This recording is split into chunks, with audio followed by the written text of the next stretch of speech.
नमस्कार दोस्तों, आज हम क्लास 12 के चैप्टर नंबर 4 यानी कि सारणिक अर्थात डिटर्मिनेंट के पार्ट नंबर 4 की शुरुआत करेंगे। आज इस पार्ट में हम जानेंगे कि वर्ग आव्यूह का सारणिक कैसे बनाया जाता है, यानी determinant of a square matrix, या अव्युत्क्रमणीय आव्यूह क्या होता है, सिंगुलर मैट्रिक्स क्या होता है, या व्युत्क्रमणीय आव्यूह क्या होता है, नॉन सिंगुलर मैट्रिक्स क्या होता है, उपाव्यूह क्या होते हैं, सब मैट्रिक्स क्या होते हैं, और उपसारणिक क्या होते हैं यानी कि सब डिटर्मिनेंट्स क्या होते हैं। आइए एक एक करके इन सब के बारे में जानते हैं। आज आपको राइट साइड अपनी स्क्रीन पर दिख रहा होगा, एक पेज की इमेज आ रही होगी, उसमें आप पढ़िए, मैं आपको पढ़ के बताता हूँ क्या है। वर्ग आव्यूह का सारणिक यानी कि determinant of a square matrix प्रत्येक वर्ग आव्यूह के साथ एक संख्या या एक व्यंजक संबद्ध किया जा सकता है। इसे वर्ग आव्यूह का सारणिक कहते हैं। जैसे कि कोई एक आव्यूह ले लेते हैं हम, 3x3 कोटि का मानो हमने आव्यूह ले रखा है, ABCDEFGHI,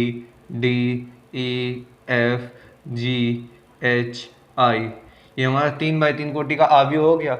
अब अगर इसको हमें डिटर्मिनेंट के रूप में लिखना है तो DET डिटर्मिनेंट ए लिख सकते हैं, या तो एक और तरीका होता है कि मॉडुलस का साइन लगा के उसके अंदर ए लिख लें और इस पूरे अवयव को भी मॉडुलस के अंदर लिख लिया जाए, ABCDEFGH और I।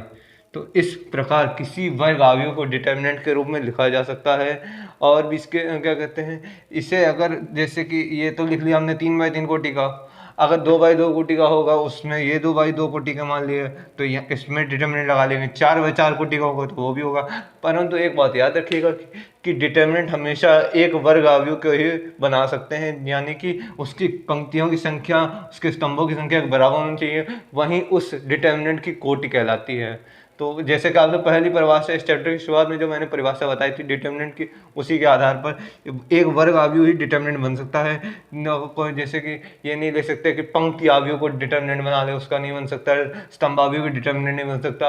और कोई भिन्न अवयव मतलब कोई भी अवयव हो, बस अगर वर्ग अवयव नहीं है वो तो उसका डिटर्मिनेंट नहीं बन सकता। वर्ग अवयव होना निश्चित है। वर्ग अवयव में जैसे आपके बहुत सारे होते हैं, आइडेंटिटी मैट्रिक्स होता है, उसका डिटर्मिनेंट बन सकता है। और क्या कहते हैं, जीरो मैट्रिक्स 3x3 कोटि का हो, उसका डिटर्मिनेंट बन सकता है। और कोई भी हो, बस समान होने चाहिए पंक्तियों की संख्या और स्तंभों की संख्या, तो उसका डिटर्मिनेंट बनाया जा सकता है। आइए अगली परिभाषा की ओर बढ़ते हैं। अव्युत्क्रमणीय आव्यूह यानी सिंगुलर मैट्रिक्स, इसको जानते हैं ये क्या होती है। अव्युत्क्रमणीय आव्यूह, राइट साइड पे आप स्क्रीन में देख सकते हैं, परिभाषा आ रही होगी। अव्युत्क्रमणीय आव्यूह, यदि किसी वर्ग आव्यूह के सारणिक का मान शून्य होता है तो उस आव्यूह को अव्युत्क्रमणीय आव्यूह कहते हैं। वर्ग आव्यूह ए अव्युत्क्रमणीय होगा यदि मॉडुलस ए, यानी कि पहले हम एक वर्ग आव्यूह मान लेते हैं,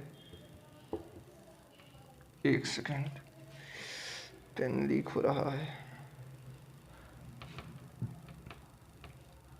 एक हम वर्ग आव्यूह मान लेते हैं, 2 - 1 कौन सा है, -6 और 3, ये हमने 2x2 कोटि का वर्ग आव्यूह मान लिया है। अब अगर इसका हम मॉडुलस निकालेंगे, मॉडुलस ऑफ ए यानी डिटर्मिनेंट, तो उसको निकाल के देखते हैं, -6 3।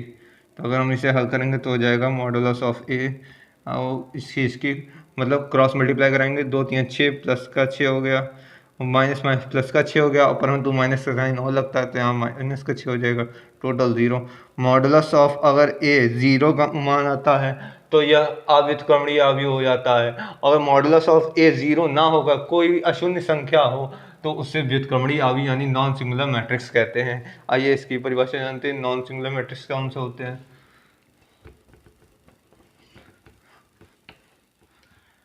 परिभाषा आपकी राइट साइड पे आ रही होगी स्क्रीन में।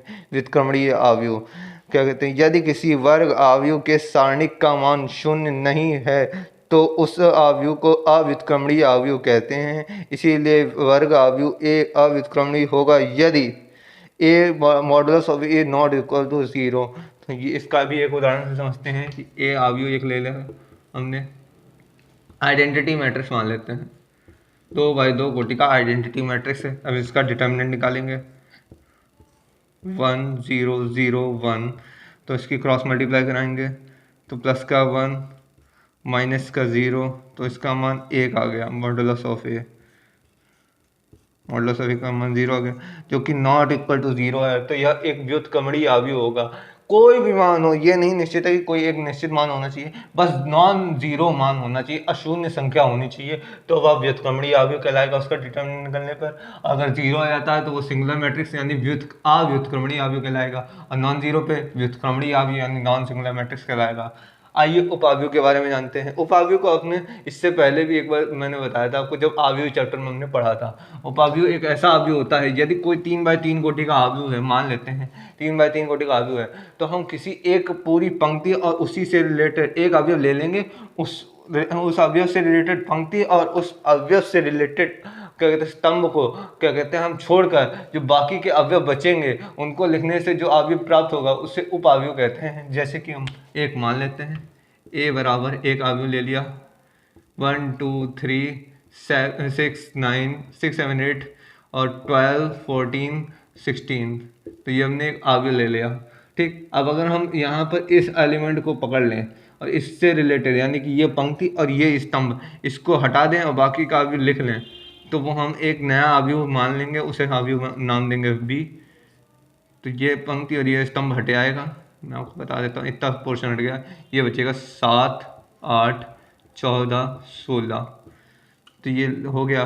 तो यहाँ हम लिख सकते हैं कि बी अवयव एक का उप अवयव है, यानी सब मैट्रिक्स है, उप अवयव होता है। ऐसे ही कोई भी मैट्रिक्स दे रखा हो 4x4 को देगा, उसमें भी ऐसी कोई पंक्ति और पूरे एक स्तंभ को एक साथ हटाकर जो अवयव प्राप्त होगा उसे हम उपावयव कहते हैं। बस वही अवयव के एलिमेंट्स लगभग वही होंगे, बस उसमें से कुछ पंक्तियां या कुछ स्तंभ हट जाएं तो वो उपावयव कहलाता है। अगर पूरा वैसे का वैसे लिखा हो तो वो अवयव होता है। तो इसीलिए उपभाग मतलब एक उसका सब पार्ट है उस अवयव का। ये बी इसका एक पार्ट है यहाँ का, द्वितीय क्या कहते हैं द्वितीय पंक्ति और द्वितीय स्तंभ, तृतीय पंक्ति क्या कहते हैं द्वितीय पंक्ति तीसरा स्तंभ का जो पार्ट है वही इसका अवयव बी है। ये हो गया। आइए अगले पार्ट पे चलते हैं। उपसारणिक यानी सब डिटर्मिनेंट क्या होता है, इसकी परिभाषा भी आपके साइड राइट साइड में आ रही है, उसे पढ़ते हैं। उपसारणिक किसी वर्ग अवयव के किसी अवयव से होकर जाने वाली पंक्ति और स्तंभ को छोड़ने पर प्राप्त शेष वर्ग अवयव के सारणिक को उपसारणिक कहते हैं। जैसे कि मैंने अभी आपको बताया, जैसे अवयव होता है उसी प्रकार से उपसारणिक भी होता है। एक मान लिया A11 A12 A13 A21 A22 A23 A31 A32 और A33। तो हमने मान लिया कि इससे जाने वाली रेखा और इससे जाने वाला स्तंभ, सॉरी इससे जाने वाली पंक्ति और इससे जाने वाला स्तंभ को हम छोड़ देंगे, बाकी बचे हुआ लिख लेंगे, तो हमारे पास एक अन्य सारणिक प्राप्त हो जाएगा। ये अवयव नहीं, सारणिक के रूप में लिखते हैं इसे। सारणिक के रूप में अगर लिखेंगे तो मॉडुलस ऑफ ए लिखेंगे, मॉडुलस ऑफ बी जो प्राप्त होगा हमें A22 A32 A23 और A33। तो ये जो मॉडुलस ऑफ ए है ये उपसारणिक यानी कि सब डिटर्मिनेंट है मॉडुलस ऑफ ए का। इस जिस प्रकार अवयव होता है उसी प्रकार डिटर्मिनेंट होता है, बस अंतर इतना होता है वो अवयव को हल नहीं किया जा सकता, डिटर्मिनेंट को हल करके निकाला जा सकता है मान इसका, बस इतना ही अंतर होता है, बाकी सब चीज़ें सेम होती हैं। आइए आगे बढ़ते हैं, आगे भी कुछ परिभाषाएं हैं उसको जानेंगे। आइए दोस्तों ये जो 2 पॉइंट्स बचे हैं इनके बारे में भी समझ लेते हैं, फिर एक्सरसाइज की ओर बढ़ते हैं। सहखंड या सहगुणनखंड यानी कि कोफैक्टर जिसे इंग्लिश में कहते हैं, और सहखंडज अवयव यानी कि एडजॉइंट मैट्रिक्स क्या होता है, आइए इसके बारे में समझते हैं। सहखंड या सहगुणनखंड की परिभाषा आपके राइट साइड में स्क्रीन पर आ रही होगी, आइए पढ़ते हैं साथ में। सहखंड या सहगुणनखंड कोफैक्टर किसी वर्ग अवयव के i व jवें अवयव का सहखंड Cij इक्वल टू -1 की power i plus j dot Mij होता है। मतलब कि जैसे कि आप मान लीजिए कि एक अवयव दे रखा है आपके पास A11 A12 सॉरी A11 यहाँ होगा A21 A12 A22 2x2 कोटि का अवयव है। अब हमें इसके सहखंड या सहगुणनखंड निकालने हैं, तो सहगुणनखंड निकालने के लिए अगर हमें निकालना है C11 तो हमारे पास सूत्र होता है Cij का पहले नॉर्मल सूत्र ये होता है कि i प्लस j जो यहाँ पर अवयव होगा, अवयव की संख्या होगी यहाँ पर होगी, उन दोनों का योग -1 की घात में होगा, डॉट जो ए आई जे अवयव होगा यहाँ पर, जो इनमें से अवयव होगा वो अवयव यहाँ पे गुणनखंड में लिख लेंगे। तो सी आई, अगर मान लीजिए C11 निकालना है तो -1 1 + 1 हो जाएगा, डॉट A11 हो जाएगा यहाँ पर। तो इस प्रकार ये C11 निकल आएगा, सॉरी यहाँ पर आ जाएगा C11 का मान आ जाएगा, माइनस माइनस का ये 1 + 1 2 हो जाएगा। अब माइनस की घात अगर 2 -1 की घात 2 होगी तो प्लस का 1 हो जाएगा, तो सीधे बचेगा यहाँ पर A11। जो C11 होगा वो A11 का जो अवयव होगा जहाँ पर उसके बराबर होगा। ऐसे ही जितने भी अगर बड़ा से बड़ा अवयव दे दिया जाए, nवें स्थान तक दे दिया जाए, तो वहाँ पर ऐसे निकाला जाता है। तो ये सहखंड या सहगुणनखंड का एक सूत्र होता है कि CIJ बराबर -1 की whole power I + J dot AIJ, जो अवयव दे रखा होगा उसका I, और J जो इसका अवयव होगा वही अवयव यहाँ पे लिखना होगा।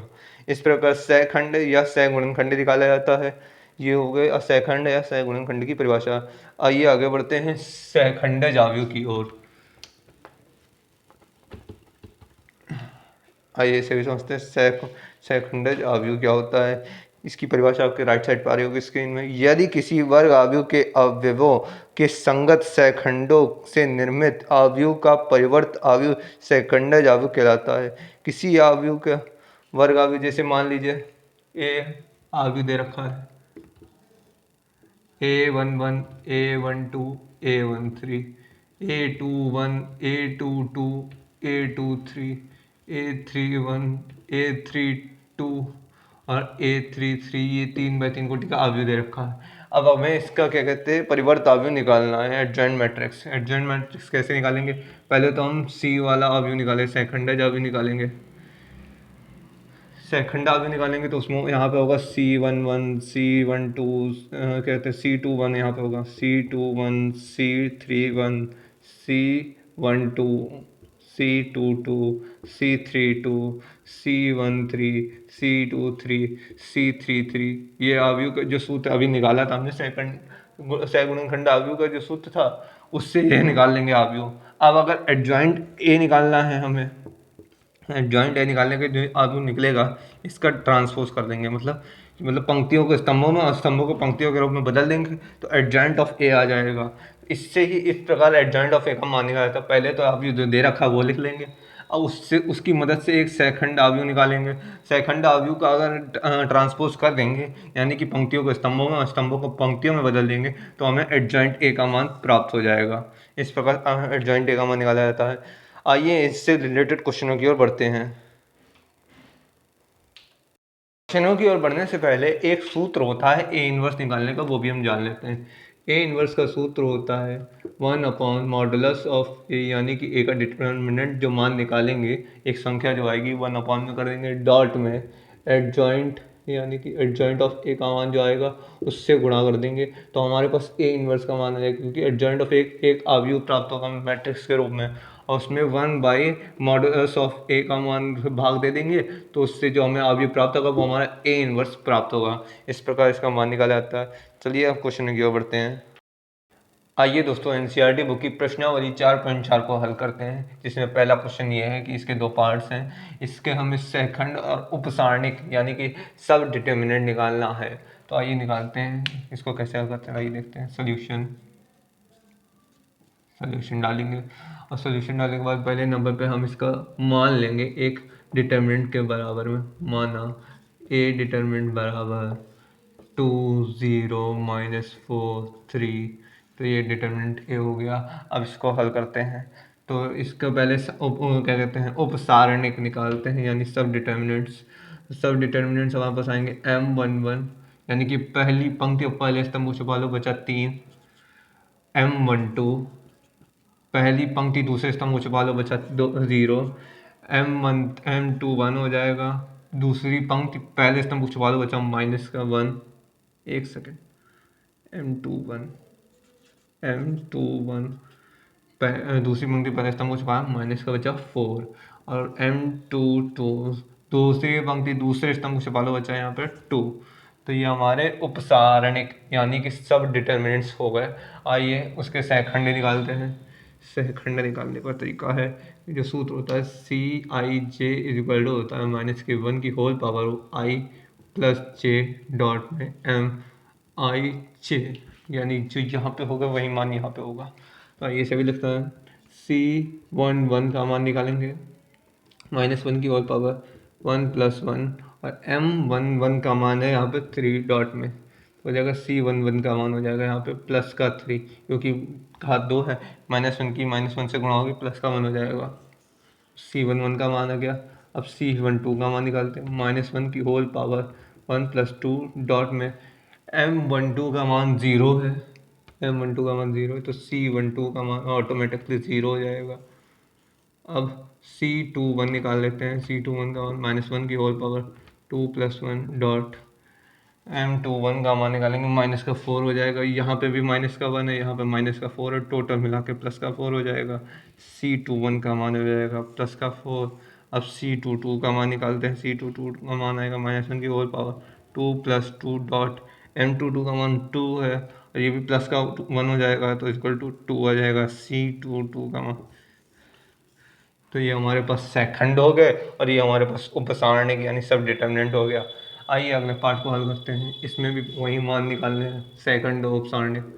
तो भाग को बांट लेते हैं। लेट ए बराबर ए बी सी डी और इसके उपसारणिक निकालते हैं। M11 पहली पंक्ति पहले स्तंभ को छुपा लो, बचा यहाँ पे डी। M12 पहली पंक्ति दूसरे स्तंभ को छुपा लो, यहाँ बचा बी। M21 दूसरी पंक्ति पहले स्तंभ को छुपा लो, बचा यहाँ पे सी। और M22 का मान आएगा दूसरी पंक्ति दूसरे स्तंभ को छुपा लो, बचा ए। तो हमारे पास ये आ गए सब डिटर्मिनेंट्स आ गए। अब इसके क्या निकालने हैं, हमें सहखंड निकालने हैं। तो वही यही सूत्र इसमें भी लग जाएगा। C11 का मान आएगा -1 की होल पावर 1+1 डॉट M11 का मान है D, तो यहाँ पे D हो जाएगा। तो हमारे पास C11 का मान आएगा प्लस का D, C11 हो गया। अब C12 का मान निकालते हैं -1 होल पावर 1+2 डॉट में M12 का मान हो जाएगा B, तो जाएगा C12 का मान माइनस का B हो जाएगा। अब C21 का मान निकालते हैं -1 की होल पावर 2+1 डॉट में M21 का मान यहाँ पे C लिख लेंगे। तो C21 का मान यहाँ पे आ जाएगा माइनस का C,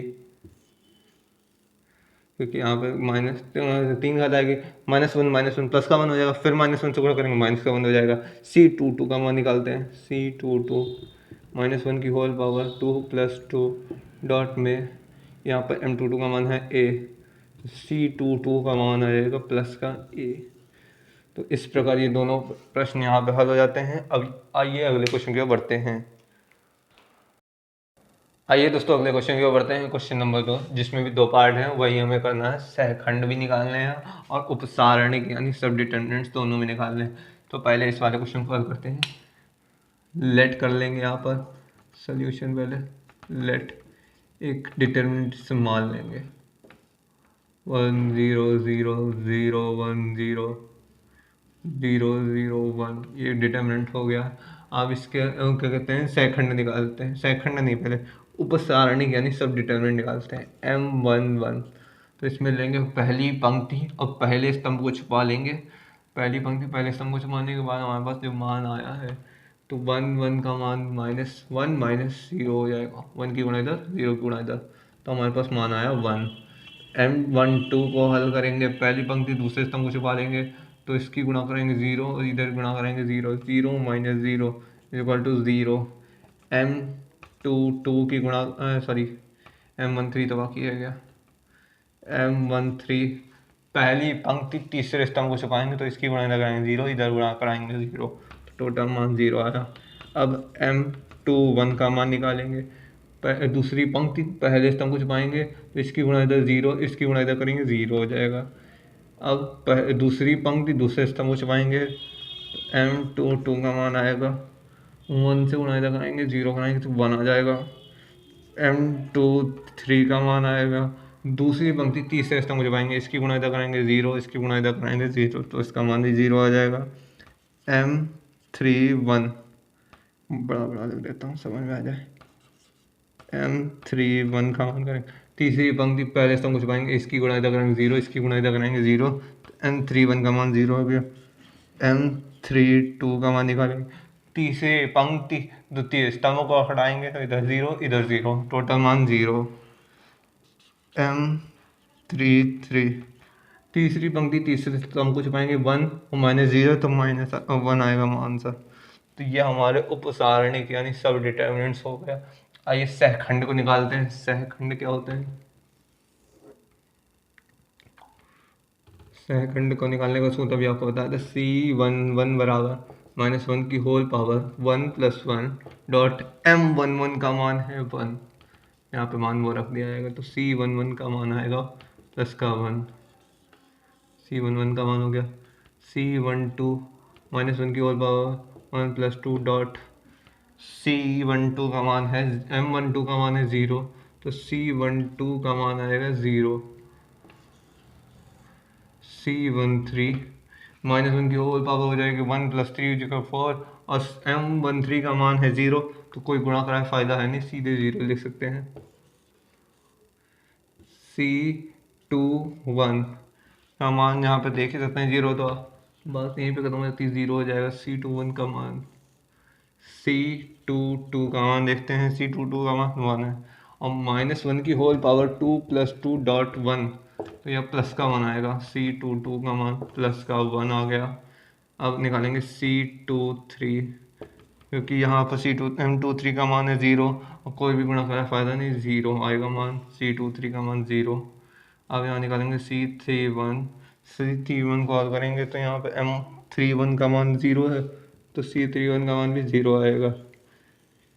यहाँ पर निकालेंगे C32 में M32 का मान 0 है, तो इसका भी मान 0 ही आएगा।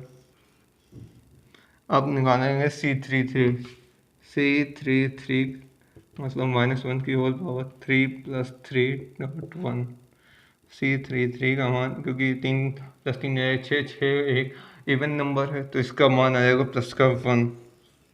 तो देख सकते हैं आप कि सहखंड भी आ गए इसके, ये सहखंड हो गए और ये उपसारणिक यानी सब डिटर्मिनेंट्स के मान भी आ गए। आइए अगले पार्ट की ओर बढ़ते हैं। इसमें ये डिटर्मिनेंट दे रखा है, इसके भी ऐसे ही हल करना है। इसको थोड़ा ज़्यादा बड़ा हो गया है,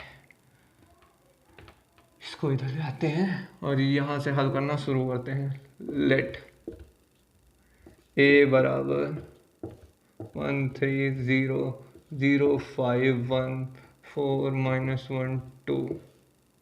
इसको हल करेंगे। इसके वो निकालेंगे कि पहले उपसारणिक M11 पहली पंक्ति पहले स्तंभ को छुपाएंगे तो हो जाएगा 5 दूनी 10 10 और माइनस का 1 माइनस प्लस का 1 हो जाएगा, 10 से 11 हो जाएगा। यहाँ पे M12 का मान निकालेंगे, पहली पंक्ति दूसरे स्तंभ को छुपाएंगे 3 दूनी 6 और -0, तो यहाँ पर आ जाएगा 6। M13 पहली पंक्ति तीसरे स्तंभ को छुपाएंगे 3 × 3 -0, 3 आएगा। M21 निकालेंगे, द्वितीय पंक्ति पहले स्तंभ को छुपाएंगे हो जाएगा 0 से गुणा करेंगे 0 और माइनस का 4 हो जाएगा। यहाँ पर M22 द्वितीय पंक्ति दूसरे स्तंभ को छुपा लेंगे, दूसरे स्तंभ को छुपाया तो इसकी गुणा होगी 2 और इधर हो गया 0, तो 2 बचेगा। M23 की गुणा कराएंगे, द्वितीय पंक्ति तीसरे स्तंभ को छुपा लेंगे 1 × 1 -0, तो यहाँ बचा 1।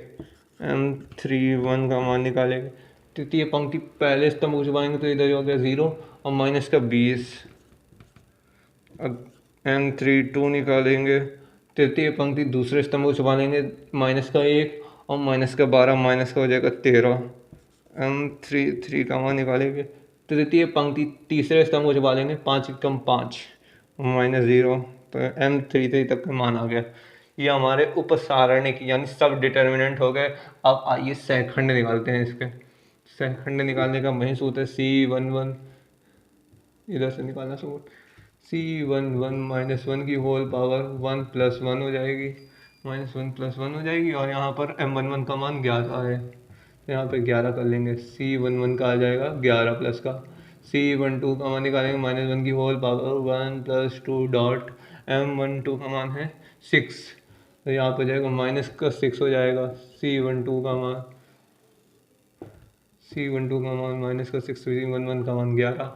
अब आइए C13 का मान निकालते हैं, माइनस के 1 होल पावर 1 प्लस 3 क्योंकि M13 का मान 3 है, तो ये हो जाएगा 3 प्लस 1 हो गया 4, तो यहाँ प्लस का 1 हो जाएगा, यहाँ पे आएगा प्लस का 3। C13 का मान प्लस का 3 आ गया। अब C21 का मान निकालेंगे, -1 की whole power 2 plus 1 into minus का 4, तो यहाँ पे आएगा प्लस ये माइनस का 1 हो जाएगा, जो माइनस का 4 हो जाएगा प्लस का 4। C21 का मान प्लस का 4 आ गया। C22 का मान आएगा माइनस का 1 की होल पावर 2 प्लस 2 डॉट में प्लस का 2, तो C22 का मान आएगा प्लस का 2। अब C23 का मान निकालते हैं, -1 की होल पावर 2 प्लस 3 डॉट, अब यहाँ पे 1 मान है तो यहाँ पे 1 लिखते हैं, ये माइनस का 1 आएगा। C23 का मान माइनस का 1 आ गया। अब C31 का मान निकालते हैं, -1 की होल पावर 3 प्लस 1 डॉट 31 का मान है माइनस का 20, ये प्लस का हो जाएगा 1, माइनस का 20 प्राप्त होगा। C31 का मान माइनस का 20 आएगा। अब C32 का मान निकालते हैं, C32 का मान है -1 की whole power 3 plus 2 dot 3 plus 2 dot में 3 2 माइनस का होगा, और यहाँ पर आएगा माइनस का 13, माइनस माइनस प्लस का 13 हो जाएगा।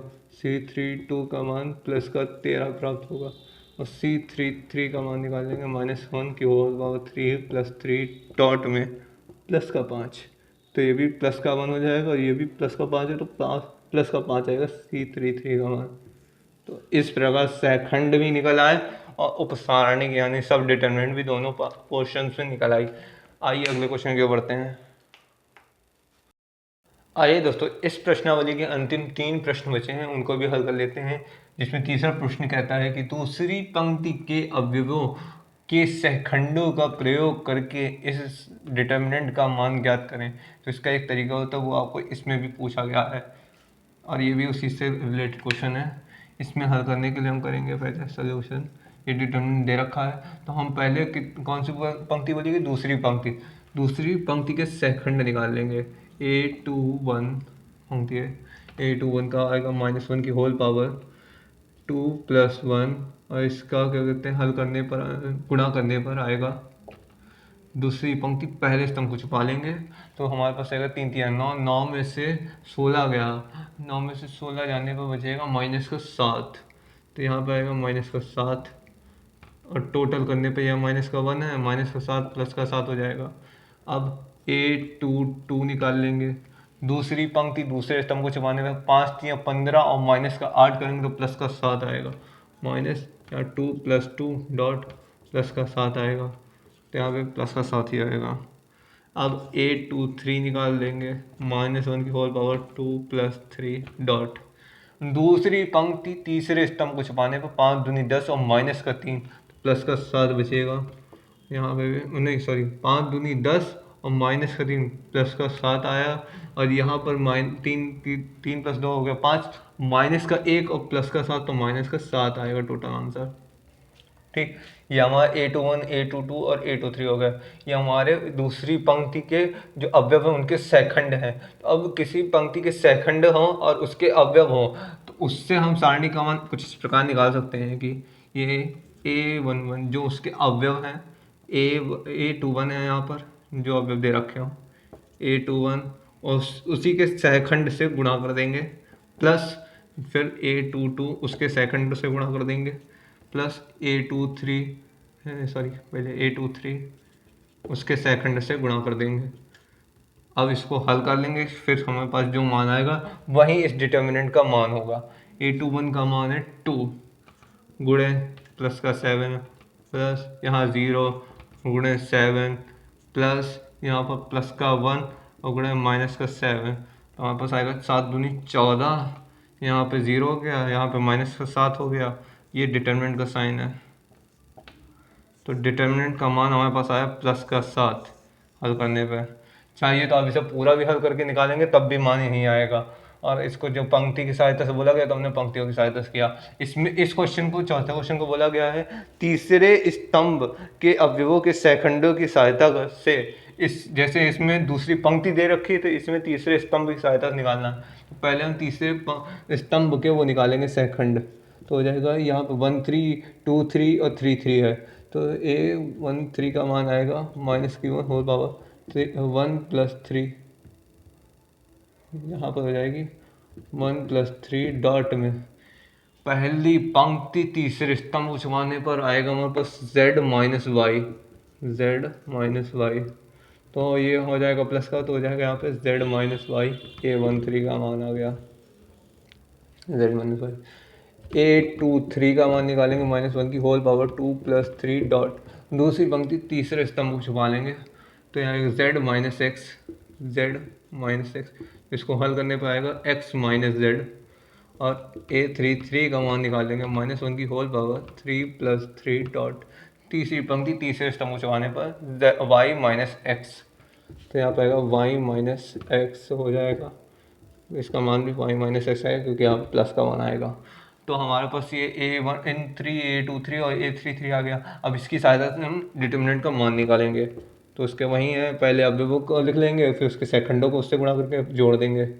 A13 सीधे मान निकालता हूँ मैं आपको, A13 का मान है yz ब्रैकेट में z - y प्लस यहाँ पर है zx ब्रैकेट में x - z, और यहाँ पर लिखा है xy ब्रैकेट में y - x, तो अब इसको हल कर लेंगे, इसका मान आएगा y(z² - y² z plus z(x²) - z² x plus xy² plus sorry यहाँ पे माइनस का चिन्ह आएगा, ये बात याद रखिएगा, यहाँ पे माइनस का चिन्ह आएगा और यहाँ पर प्लस माइनस ये भी चिन्ह ध्यान रखेंगे। तो यहाँ पर आएगा माइनस का और यहाँ पर आएगा प्लस का, माइनस प्लस, यहाँ पे माइनस का आएगा, यहाँ पे माइनस का, यहाँ प्लस आएगा, तो माइनस का इधर यहाँ प्लस होगा, तो -7 आएगा, माइनस का, हाँ, क्योंकि वहाँ पे जो डिटर्मिनेंट के जो चिन्ह होते हैं वो भी हमें लेने पड़ेंगे। तो इस हिसाब से प्लस माइनस प्लस, तो यहाँ पे प्लस रहेगा, यहाँ पे आएगा, यहाँ पे प्लस है तो यहाँ पे माइनस हो जाएगा, तो यहाँ पर माइनस तो ऑलरेडी हमने ले रखा था -zx, हाँ, तो -zx² हो जाएगा और प्लस का z² x होगा, यहाँ पर प्लस का जाएगा xy और माइनस का x² y, तो अब इसको हम हल करेंगे x² y और x² z,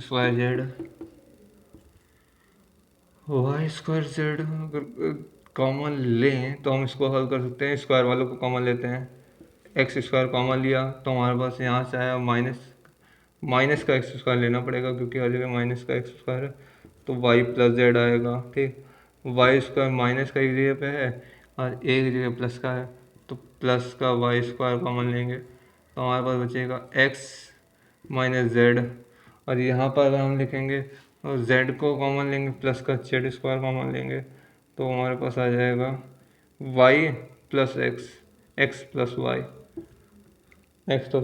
तो इसको हल करने पे कुछ मान इस प्रकार प्राप्त होगा, इससे ज़्यादा अभी इसको हल कर नहीं सकते, तो ये डिटर्मिनेंट का मान आ गया। अब आइए अगले क्वेश्चन की ओर बढ़ते हैं। यदि डिटर्मिनेंट ये दे रखा है और aij का सेकंड कैपिटल Aij है तो डिटर्मिनेंट का मान निम्न में से किस प्रकार से लिख सकते हैं।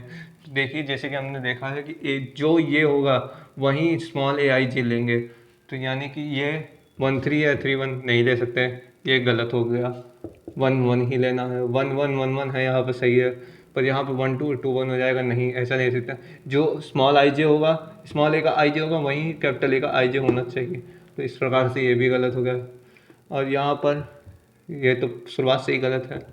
अब अगर देखें तो इसका A11 मतलब आई जे, इसका स्मॉल ए का आई जे कैपिटल ए के आई जे के बराबर है, स्मॉल ए का आई जे कैपिटल ए के आई जे के बराबर है, इसमें भी सेम है, तो इसका सही आंसर होगा आंसर नंबर डी। तो इस प्रकार यह प्रश्नावली यहीं पर समाप्त होती है। मैं अगले वीडियो में आपको अगले प्रश्नावली के साथ मिलता हूँ, तब तक के लिए नमस्कार।